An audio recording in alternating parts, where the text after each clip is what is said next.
சித்ரா பௌர்ணமி அன்னைக்கு நான் ஒரு ஜீவ சமாதி கோவில் போயிருந்தேங்க. இது கரந்தையிலேருந்து ஒரு பூக்குளம் அப்படிங்கிற ஒரு ஏரியாவில் இருக்குது. தஞ்சாவூரில் இருக்குது இந்த ஜீவ சமாதி.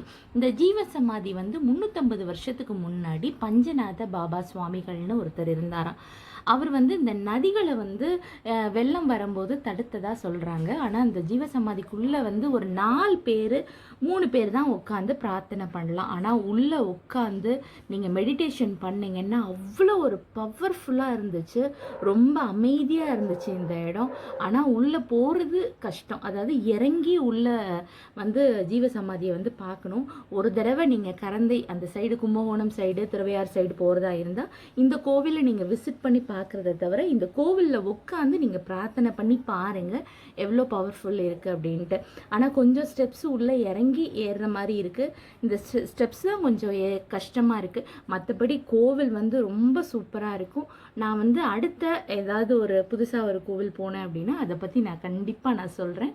கண்டிப்பாக விசிட் பண்ணி பாருங்கள்.